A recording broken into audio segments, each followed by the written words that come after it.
Olá pessoal, a aula de hoje vai ser sobre aminoácidos e proteínas. As proteínas são as moléculas biológicas mais abundantes ocorrendo em todas as células e em todas as suas partes.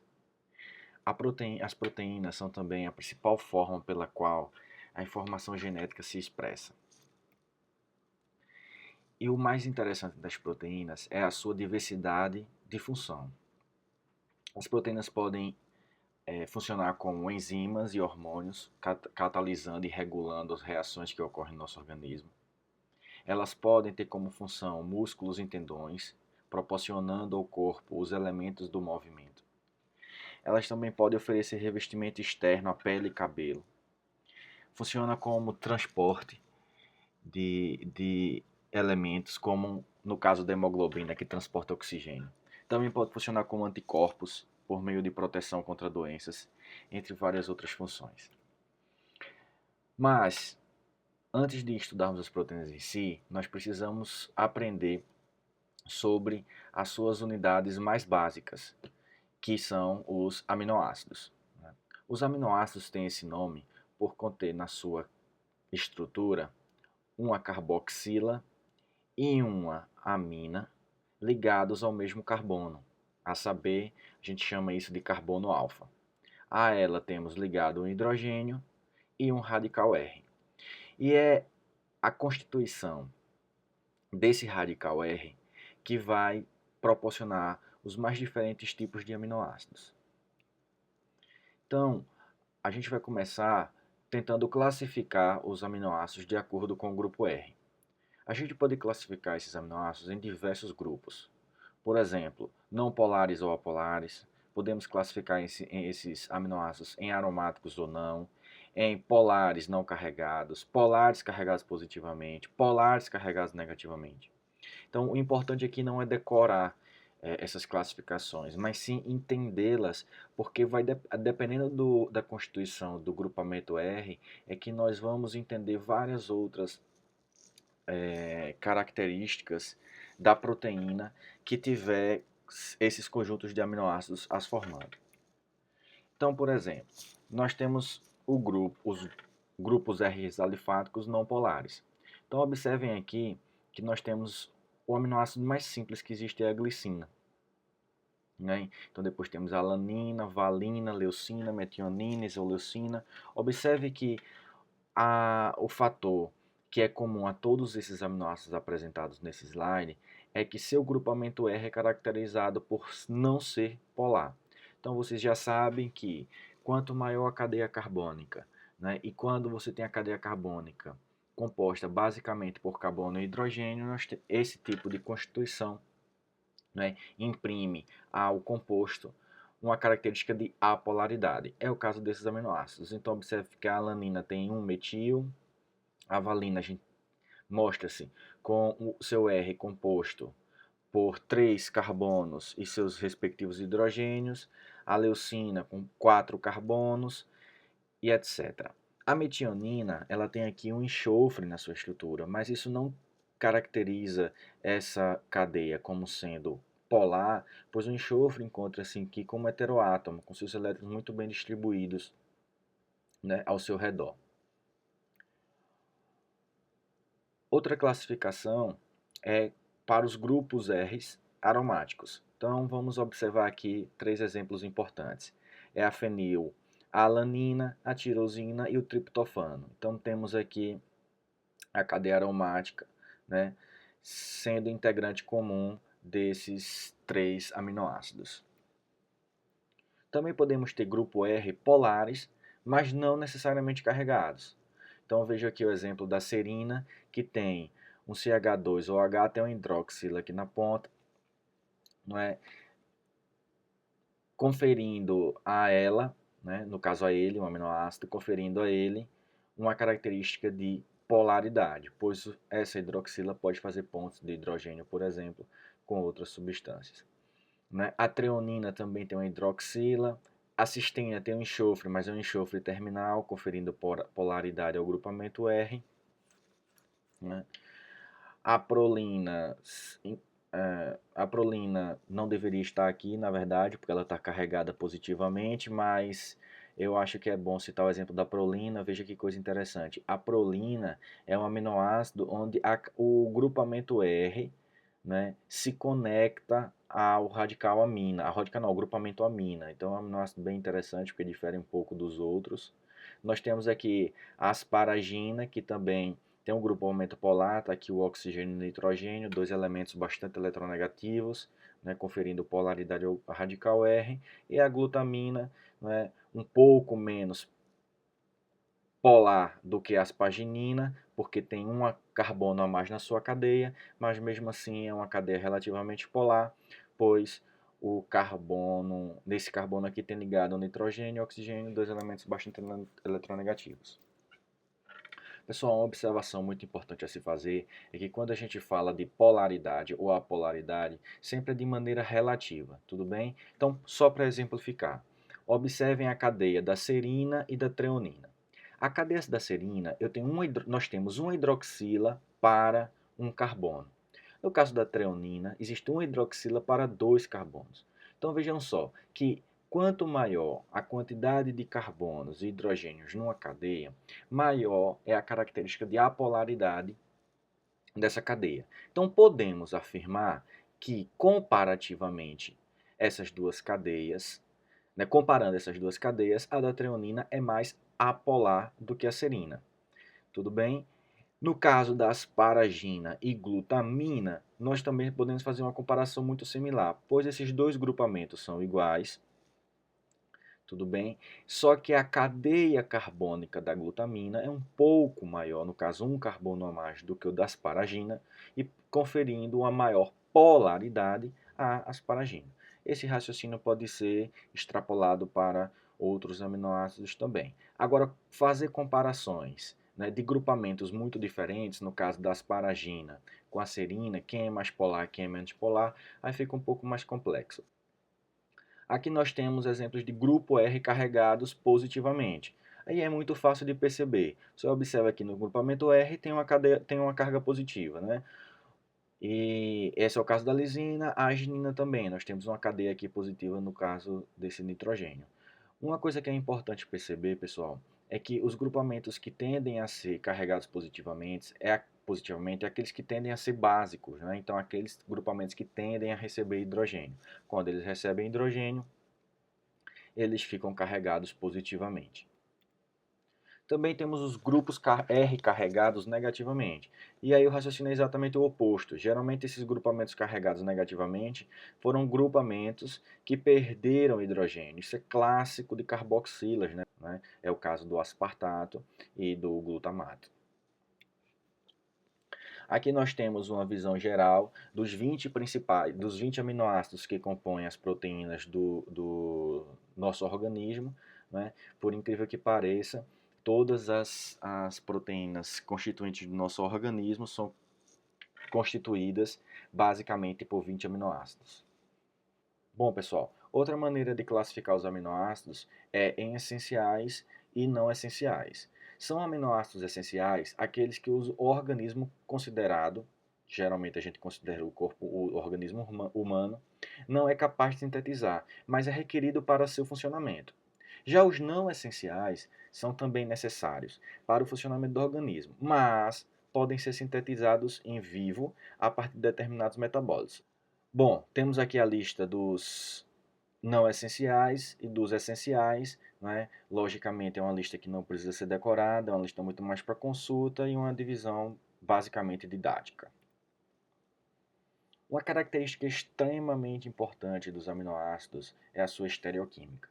Tudo bem? Então, os aminoácidos, eles têm o seu carbono alfa, na grandíssima maioria das vezes, é um carbono quiral, não é? É um carbono que ligado a ele temos 4 ligantes diferentes. Observe aqui no caso da serina. Então, a ligada ao carbono central aqui, o quiral, nós temos esse grupamento daqui, a carboxila, a amina, o hidrogênio e o grupamento R, que no caso da serina é o CH2OH.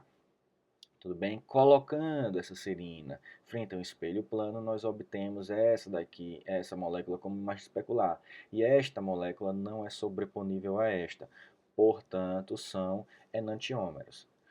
Outro dado extremamente importante e interessante é que todos os aminoácidos, componentes das nossas proteínas, são L-aminoácidos.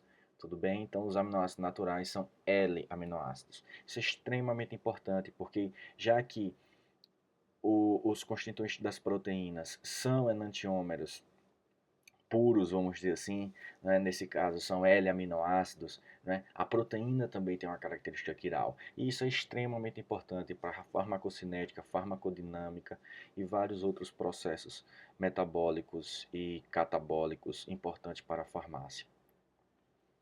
Bom, baseado na convenção de Fischer-Rosanoff, para facilitar a nomenclatura desses aminoácidos, quando colocamos na projeção de Fischer, sempre adotamos da seguinte forma. Colocamos a carboxila para cima, tá aqui as duas carboxilas para cima, né?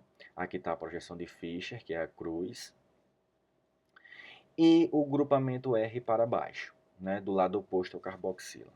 Se a amina estiver do lado esquerdo da cadeia, né? Então a gente classifica esse aminoácido como L. O contrário também procede. Colocando a carboxila para cima e o radical R, né, do outro lado, nós temos então, se a amina estiver situada ao lado direito da cadeia, a classificação é D. Gostaria de ressaltar que esse L e esse D não tem absolutamente nada a ver com ser levógero ou destrógero. Esse L maiúsculo e esse D maiúsculo é simplesmente a nomenclatura baseada na convenção de Fischer-Rosanoff. Aqui temos outro exemplo de aminoácido, não é? Então, mais uma vez, nesse caso é a cisteína, carboxila no topo do eixo vertical, do outro lado, não é? O seu radical R, esse aqui é o caso da serina, tudo bem? Se a amina estiver situada à esquerda da cadeia carbônica, nós temos então o aminoácido tipo L. Se ele estiver situado ao lado direito da cadeia carbônica, será o D. Atenção, essa amina que a gente vai observar se está do lado direito ou do esquerdo, é a amina ligada ao carbono alfa. Né? Só relembrando, o carbono alfa é o carbono no qual está ligada a carboxila, a amina, seu hidrogênio e um radical R. Bom, pessoal, agora vamos abordar um comportamento muito interessante dos aminoácidos, que é o seu comportamento ácido e básico, né? Pois os aminoácidos são substâncias anfotéricas. Eles contêm grupamento funcional ácido e grupamento funcional básico. O ácido é o ácido carboxílico, é a carboxila que está aqui. E o básico, a amina.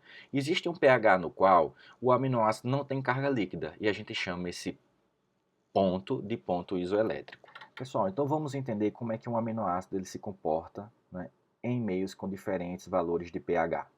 Então, para isso, a gente vai usar a glicina como exemplo. Então, vamos partir do primeiro princípio, que é o pK1 é definido para carboxila e o pK2 para amina.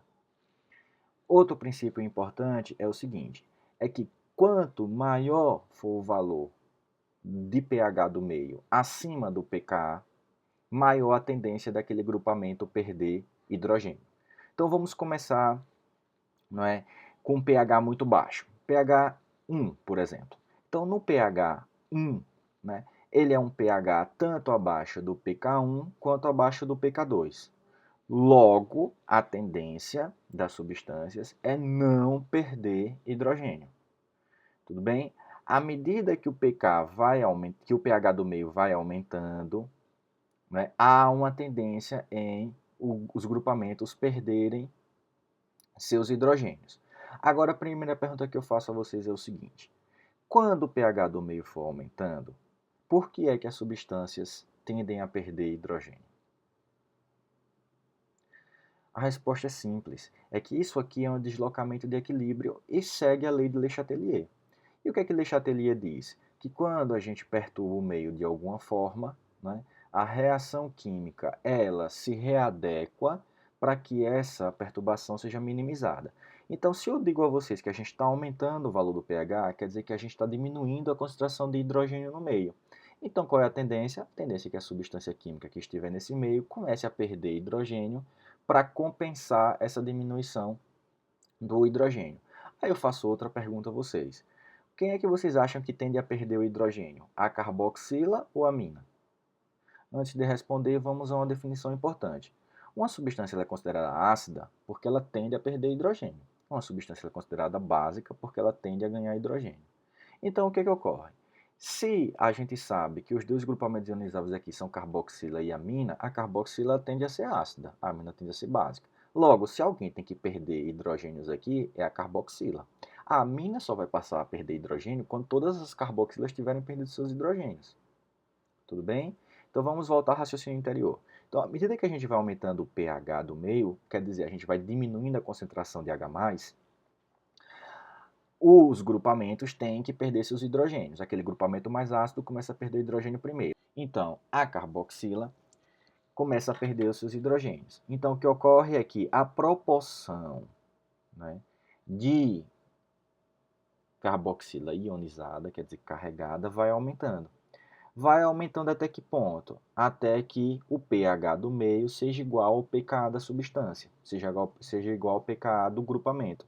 Nesse caso aqui, 2,34 é o pKa para carboxila. Logo, quando o pH do meio for igual ao pKa do grupamento carboxílico, significa dizer que 50% das moléculas de glicina do meio terão sua carboxila não ionizada e os outros 50% ionizada. Como eu disse a vocês, então vamos voltar ao raciocínio. Então o pH do meio volta a aumentar, então quando a gente vai aumentando o pH do meio, vai diminuindo a concentração de H+ no meio. Então a tendência do equilíbrio é deslocar para a liberação de hidrogênio pelas substâncias. Então o que ocorre é o seguinte, quanto maior o valor do pH relativo ao pK daquele grupamento, maior a tendência em aquele grupamento perder hidrogênio. Então, vamos imaginar o pH igual a 5, que dá mais ou menos aqui, o que é que vai ocorrer? Em pH igual a 5, como é um pH maior do que o pKa da carboxila, a carboxila tende a estar numa proporção ionizada maior do que não ionizada. Já pH 5 para a amina ainda é abaixo do pKa da amina. Então a amina continua a tender a ficar com seus hidrogênios. No meio do caminho aqui nós temos um ponto, né, um pH, no qual teremos a mesma proporção de aminas carregadas e carboxilas carregadas. Na verdade, nós teremos todas as moléculas de glicina do meio carregadas, tendo suas aminas carregadas, sua carboxila carregada, com sua carga líquida igual a zero. Por que igual a zero? Porque é uma carga negativa anulando uma carga positiva. Esse pH no qual todas as carboxilas e todas as aminas estão carregadas, né, e a carga líquida é igual a zero, a gente chama de ponto isoelétrico. No caso da glicina é 5,97. Vamos continuar o raciocínio. Imaginemos agora que a gente aumenta o pH aqui para em torno de 9. À medida que a gente vai aumentando o pH para torno de 9, volto a dizer, se o pH do meio é maior do que o valor do pK do grupamento, a tendência é que esse grupamento perca hidrogênio. Né? No caso das carboxilas, acima de pH, né, 5,97 aqui, todas as carboxilas já perderam seus hidrogênios. Agora, quem é que falta perder hidrogênio? A amina. Então, a partir de que ponto a amina começa a perder hidrogênio? A partir do momento que o pH vai aumentando e se aproximando de 9,6. Quando o pH do meio for igual a 9,6, quer dizer que o pH do meio está sendo igual ao pKa. Nesse momento, 50% das aminas estão na forma ionizada, né, ficaram com seus hidrogênios, e os outros 50% já perderam seus hidrogênios. Então está com carga zero aqui na amina. Perfeito. Voltemos ao raciocínio. Voltamos a aumentar o pH do meio, né, e vamos para um pH agora, por exemplo, por volta de 12. No pH por volta de 12, o pH do meio é maior tanto do que o pKa1 da carboxila, quanto o pKa2 da amina. Logo, todos os grupamentos tenderam a perder os seus hidrogênios. A amina, como quando tinha hidrogênio estava carregada positivamente, quando todas elas perdem seu hidrogênio, fica neutra. A carboxila já tinha perdido seu hidrogênio, então está negativa. Então, só para fazer um exercíciozinho rápido, a gente poderia propor o seguinte: a glicina em pH 0 teria que carga global? Quem respondeu positivo está certo, porque em pH 1, né, nós teríamos as aminas carregadas e a carboxila não carregada. Vamos a outro exercício. Em pH 7, qual seria a carga global da glicina? Quem respondeu carga 0 também está correto, uma vez que em pH 7, né, tanto a amina está carregada quanto a carboxila está carregada. Por que a amina está carregada? Porque a carboxila está carregada? Porque o pH 7 é maior do que o pKa da carboxila. Logo, ela tende a perder todos os seus hidrogênios. Já o pH 7 é inferior ao pH da amina. Portanto, a amina tende a permanecer com seus hidrogênios. Por isso que ambos estão carregados. No último exercício agora, em pH igual a 12, qual seria a carga global da glicina? Quem respondeu negativo, então acertou, uma vez que o pH 12 ele é maior tanto do que o pK1 quanto do que o pK2, logo todos os grupamentos tendem a perder os seus hidrogênios. Tudo bem? E como os aminoácidos se combinam para formar proteínas? Então, os aminoácidos se combinam para formar proteínas a partir de ligações chamadas ligações peptídicas. E como é que essas ligações ocorrem? Essas ligações ocorrem entre a carboxila de um aminoácido se ligando à amina de outro aminoácido. Observe que a carboxila e a amina que compõem a ligação peptídica é a carboxila ligada ao carbono alfa. Então, a carboxila e a amina perdem uma molécula de água, né, através de uma desidratação e forma uma ligação amídica. Né? Observe que aqui era um grupamento amina, aqui uma carboxila, e quando há uma reação, forma um grupamento amida. O nome dessa ligação daqui é ligação peptídica. Então, se para formar uma ligação peptídica perde-se uma molécula de água, quer dizer, há uma desidratação, o contrário também é verdade. Para destruir essa ligação peptídica, insere-se uma molécula de água. E quando uma ligação química, uma reação química ocorre pela inserção de uma molécula de água, chamamos isso de hidrólise. Então, para, né, destruir, né, para quebrar uma ligação amídica, né, essa ligação amídica ela é quebrada através de um processo de hidrólise. Então, vamos observar aqui um aminoácido e o outro aminoácido. Aminoácido 1, aminoácido 2, formando uma ligação peptídica. Então, perde-se uma molécula de água e forma aqui uma ligação peptídica, certo? Então, aqui eu tenho um peptídeo, dois peptídeos ligados, eu tenho então um dipeptídeo. Então, observem que a maneira correta de escrever um dipeptídeo, um tripeptídeo, ou seja lá quantos peptídeos estiverem escritos em sequência, é sempre começando, não é, da amina e indo em direção à carboxila. Então, observem esse aminoácido aqui, pessoal. Olha. Então, nós temos aqui uma ligação amídica, duas ligações amídicas, terceira e a quarta. Então, para formar esse polipeptídeo, foram ligados, então, 5 aminoácidos. Tudo bem? Como é que eu sei cada um dos aminoácidos? Só eu observar o grupamento R. Tá? Aqui o grupamento R do primeiro aminoácido, o grupamento R do segundo aminoácido, o grupamento R do terceiro aminoácido, o grupamento R do quarto aminoácido e o do quinto aminoácido. Então, a quantidade de ligações peptídicas é sempre a quantidade de aminoácidos menos 1. Vejam aqui esse exemplo, que é o exemplo anterior, um pouco maior. No caso, a ligação entre a serina, glicina, tirosina, alanina e leucina. Então, veja que a extremidade, o ponto N-terminal, tudo bem, a gente começa a escrever por ela. Aqui eu tenho o carbono alfa da serina, o radical da serina, né, e a ligação amídica. A ligação amídica entre a carboxila do carbono alfa da serina com a amina do carbono alfa da glicina. Então, aqui eu tenho o R da glicina, aqui o R da tirosina, aqui o R da alanina e aqui o R da leucina. Então,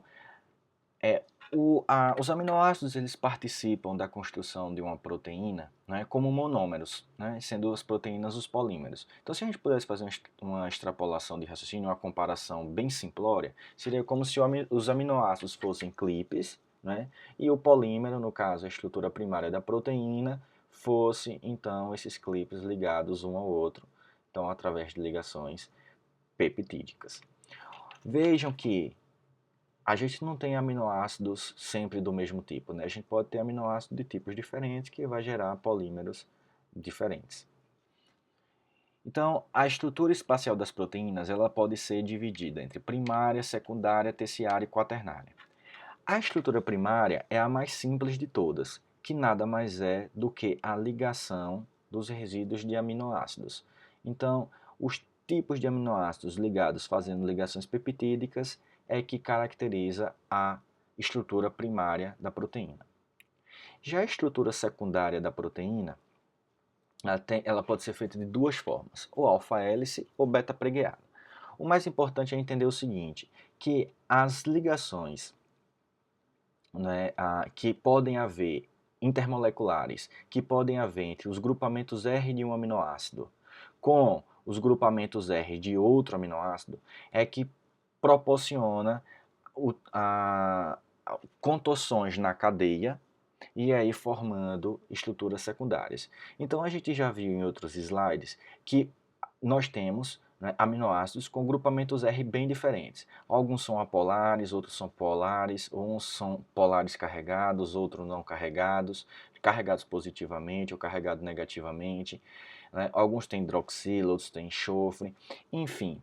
Essas diferentes configurações químicas dos diferentes radicais dos diferentes aminoácidos é que pode permitir com que haja a interação entre os grupamentos R, não é? Os grupamentos R de aminoácidos que estão relativamente distantes um do outro. E são essas interações que formam as estruturas secundárias das proteínas. Então, aqui no caso da alfa-hélice, nada mais é do que os grupamentos R interagindo e fazendo com que a molécula ela fique helicoidal, né? Como se tivesse um eixo central e ela vai girando ao redor desse eixo. Tudo bem? Refere-se basicamente a arranjos particularmente estáveis dos resíduos de aminoácidos, dando origem a certos padrões estruturais. Né? Essas estruturas são mantidas principalmente por pontes de hidrogênio. Então essa aqui agora é alfa-hélice em outra perspectiva. Tudo bem? Então veja que é como se tivesse um túnel dentro dela. A outra estrutura secundária são as folhas beta-pregueadas. Então, na alfa-hélice, o que ocorria era a interação entre grupamentos R de aminoácidos relativamente próximos. No caso das folhas beta, essa interação pode ocorrer também entre aminoácidos relativamente distantes, então dando esse formato como se fosse uma folha beta-pregueada.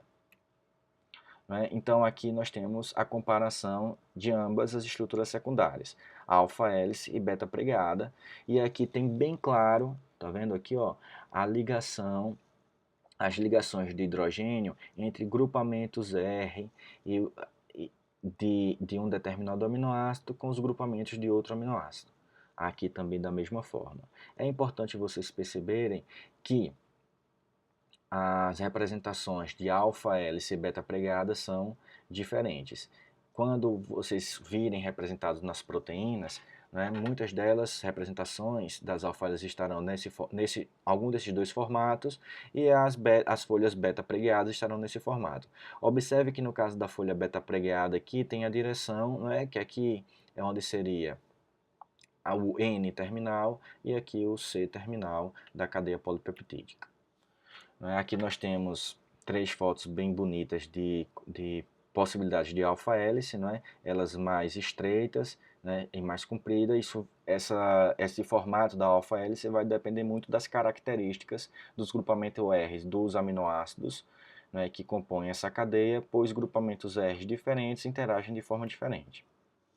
Já a estrutura terciária, né, é quando as estruturas secundárias começam a interagir entre si. Então, essas estruturas são estabilizadas basicamente por interações do tipo dipolo-dipolo ou ligações químicas de fato, que são as ligações de sulfeto. Então, observem aqui que nós temos folhas beta pregueadas com alfa-hélices, elas interagindo entre si. Observe isso aqui como é interessante. Ó. Essa folha beta pregueada aqui, ela praticamente se contorce. Essas contorções elas ocorrem exatamente porque alguns resíduos de aminoácidos ainda conseguem interagir, né, por interações basicamente do tipo dipolo-dipolo ou ligações de sulfeto, tornando essa proteína mais complexa, né, com um formato bem determinado. É extremamente importante ressaltar que é a partir da estrutura terciária onde a gente tem o formato da proteína ligado a uma função. Né? Então, se uma proteína ela perde a sua estrutura terciária, ela também começa a perder função. Então, olhando de primeira assim, aparentemente é um caos essa configuração, mas na verdade o que há aí é uma grandíssima organização. E uma vez essa organização ela quebrada ou modificada, a proteína ela pode perder sua função ou modificar sua função. Tá bom? Aqui é outro exemplo de uma estrutura terciária, tudo bem? E por último, nós temos a estrutura quaternária. A estrutura quaternária é estabilizada também por interações tipo dipolo-dipolo ou ligações de hidrogênios. Vai depender, mais uma vez, da composição dos polipeptídeos, dos aminoácidos polipeptídeos. O fato é que essa estrutura quaternária da proteína ela é a estrutura mais complexa que tem. Então, muitas vezes, são proteínas, né, similares que têm uma certa interação entre si, né? Então são como se fossem estruturas terciárias interagindo entre si para formar estruturas bastante complexas. Esse aqui, no caso, é o exemplo da hemoglobina. Então nós temos, né, a porção alfa, a porção beta, o grupamento M, tá vendo? Então são nesses pontos daqui onde o oxigênio tem condições de se ligar. Se houver alguma modificação estrutural, né, nessa estrutura da proteína, a hemoglobina pode perder sua função e deixar de transportar o oxigênio de maneira adequada. Então, como eu insisti tanto na estrutura terciária como na explicação da estrutura quaternária, a manutenção das estruturas terciárias e quaternárias são extremamente importantes para a função da proteína. Então, nesse caso aqui, eu temos uma proteína normal. Como eu disse a vocês, isso aqui, apesar de parecer bagunçado, é uma estrutura muito bem organizada, e quando essa estrutura é quebrada, há uma perda da função dela. Tá bom? Então, se a gente estiver falando de função biológica importante, é uma perda de uma função biológica importante. E o nome dessa desorganização é denaturação ou desnaturação. Já a reestruturação da proteína, o nome é renaturação. Mas, infelizmente, a desnaturação ela é muito mais fácil de ocorrer do que a renaturação. E quais são os fatores responsáveis por denaturação? Né? Pode ser calor, radiação eletromagnética de certos comprimentos de onda, como as emitidas em um micro-ondas, ou os raios ultravioletas do Sol, esses são os que causam danos no DNA, meios muito ácidos, meios básicos, solventes orgânicos, íons de metais pesados, etc. Então observem que vários fatores podem desorganizar uma proteína e fazer com que ela perca sua função. Um exemplo muito simplório, mas muito fácil porque é bem visualizável, é a albumina da clara do ovo. Né? Então a albumina, quando ela está no seu estado normal, ela tem aquele aspecto pegajoso, turvo e pegajoso. Né? À medida que ela é colocada, exposta ao calor no ato do cozimento, ela começa a ficar esbranquiçada e dura. Então observem como nesse caso aí o que ocorreu foi a perda da estrutura da proteína. Então a albumina tinha uma estrutura bem determinada, com o aquecimento ela se desnatura, certo? Se tornando daquela cor branca. Então a gente poderia citar né, vários exemplos aqui de função das proteínas, né, até porque boa parte dos receptores que nós temos no organismo são receptores proteicos, mas aqui eu escolhi representar uma enzima, uma vez que ela também é de papel extremamente importante e é de relativamente fácil visualização. Então, como é que funciona uma enzima? Então, a enzima, né, é uma proteína com sua estrutura terciária ou quaternária muito bem estabelecida, e dentro dessa estrutura terciária ou quaternária existem, né, centros ativos, que é onde esse substrato ele pode interagir. Tudo bem? Então, uma vez um substrato interagindo com o centro ativo, né, a enzima tem uma ligeira alteração na sua estrutura. Observa que aqui ela é menos abaloada, que quando é conectado é mais abaloado. E essa mudança estrutural, tudo bem que a gente chama complexo, essa complexação aqui que a gente chama complexo enzima-substrato, né, proporciona uma leve modificação na geometria dessa enzima, na organização dessa enzima, e aí essa enzima faz o papel dela, que é catalisar a reação. Tudo bem? E ao final da reação nós temos a liberação da enzima intacta e aqui os seus produtos, né? Então, alguns processos biológicos a gente pode ter competição por esse sítio ou mesmo inativação desse sítio, não é, por uma substância. Então, como é que as enzimas elas conseguem aumentar muito a velocidade de uma reação? É porque elas diminuem a energia de ativação. Então, aqui a gente tem a energia inicial antes da reação, aqui a final. E essa aqui, olha, seria a energia de ativação para a reação sem a enzima e é aqui catalisada pela enzima. Então, é uma lei química que diz o seguinte: quanto menor a energia de ativação, maior a velocidade de uma reação. Então, as enzimas elas diminuem a energia de ativação de determinado processo, aumentando muito sua velocidade. Esses dois gráficos daqui trazem duas informações bastante importantes das enzimas.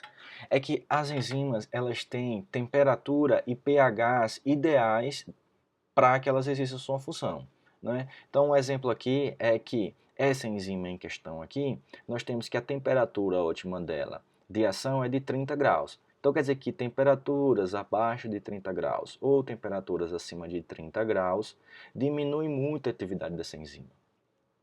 Tudo bem? Esse raciocínio aqui pode ser extrapolado, por exemplo, para quando nós entramos em estado febril. Então, o estado do corpo da gente é por volta aí dos 37 graus centígrados, né, em estado normal.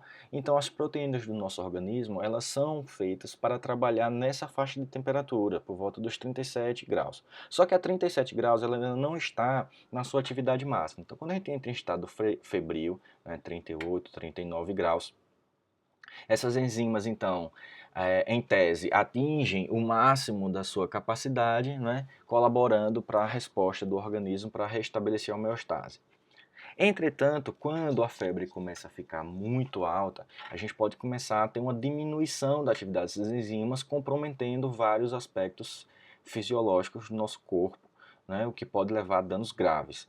Também pode ocorrer quando há hipotermia. Né? Então, a hipotermia é quando há queda da temperatura corporal. E aí nós temos problemas fisiológicos graves, e um dos motivos é porque as nossas enzimas, né, dos nossos processos bioquímicos, começam a perder atividade, começa a ter a sua atividade diminuída, comprometendo também a homeostase do nosso corpo. Outro fator extremamente importante é o pH. Observem aqui que aqui nós temos dois exemplos de enzima, enzima A e enzima B. Nesse caso aqui, a enzima A tem sua atividade máxima em pH próximo de 2. Já a enzima B tem sua atividade próxima em pH perto de 8. Né? Então aqui a enzima A próximo a 2, a enzima B próximo a 8. Agora o interessante é que ambas as enzimas, né, tanto A quanto a B, não funcionam bem em pHs opostos. Então observe que a enzima A em pH 8 tem atividade 0 e a enzima B em pH 2 teria atividade 0. Então isso quer dizer que em pHs diferentes temos enzimas diferentes para poder fazer o seu trabalho. Um bom exemplo dessa diferença seria a tripsina. Por quê? Porque a tripsina ela tem uma atividade muito alta em pHs básicos, mas atividade baixa em pHs ácidos. Bom, pessoal, essa foi a nossa aula de aminoácidos e proteínas, né? Foi apenas uma introdução para aqueles que que quiserem obter mais informações, como eu já digo em sala de aula, tem que estudar pelo livro, porque as aulas são simplesmente uma introdução ao assunto. Tudo bem? Um grande abraço para vocês e bons estudos.